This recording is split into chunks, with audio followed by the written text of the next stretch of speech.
Nung nagkapatid mentor ni program ako, yung work kami pareho, hindi pa kami ganun ka 100% na magfo-focus. Kaya lang po, naisip namin na after pandemic, meron kaming quality product. Bakit hindi namin ibigay 100% namin? Kasi baka mas mahigit pa yung makuha namin mga blessings.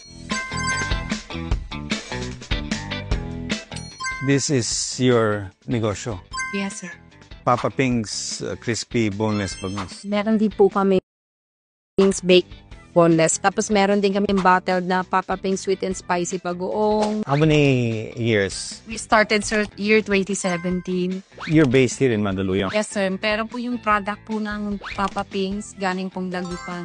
The right source. Kasi yung mga bangus galing Dagupan talagang masarap. Is it your business or your family's business? Husband and wife, tulong ko namin yung dalawang anak namin. Kumbaga, family talaga kami, sir, na gumagalaw at na kumikilos. So anong ginagawa ng asawa mo? Ang husband ko po si P, siya po ang nagka-create ng mga kakaibang menu. Passion niya po kasi yung pagluluto. So, na-create niya yung Papa Ping's Baked Bangus. Pero yung pangalan ng Papa Ping's, who's thought of this name? P.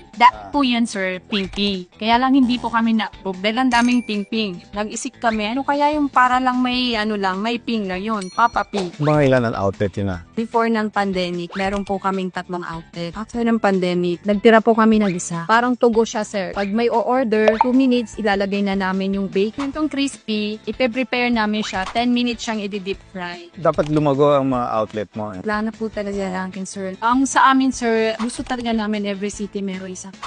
So lahat ng hinukuha niyo at nilalagay niyo dyan, nauubos sa isang araw. Nauubos naman po. At maliban po dun sa outlet, kay active din po kasi kami sa mga food fair. So mga ilan boxes na bebenta niyo sa isang araw? Minsan, sir, 30 to 40. Magkano per box niya? Pareho lang ang price namin ng baked bangus tsaka crispy. Etong baked bangus, usually ang mga may gusto niyan, sir, mga 30 out. Tapos etong crispy, gusto rin ng mga bata yan kasi crispy siya, deep fry. Dumaan naman yung mga trials. Pero hindi kami tulikil, sir, kasi yung mga customers namin, hindi rin sila tumigil mag-patronize ng product. Nung nagkapatid mentor ni program ako, nag-work kami pareho. Hindi pa kami ganun ka 100% na magfo-focus. Kaya lang po, naisip namin na after pandemic, meron kaming quality product. Bakit hindi namin ibigay 100% namin? Kasi baka mas mahigit pa yung makuha namin mga blessings. Kaya yun, sir, nag-full time talaga kaming mag-asawa. Your packaging is good, your brand is good, the color is red, that's the most powerful color. So I'm sure you'll do well. Gusto ko rin magpasalamat sa iyo, Sir Joey, kasi po dahil sa KMME, malaking naitulong sa amin, sa pamilya ko, dahil binigyan kami ng inspiration. Lahat ng negosyo, kahit anong hirap, kung meron kayong produkto na maganda, ay hindi imposible na makamit yung gusto ng pamilya na umesenso. At marami pong salamat.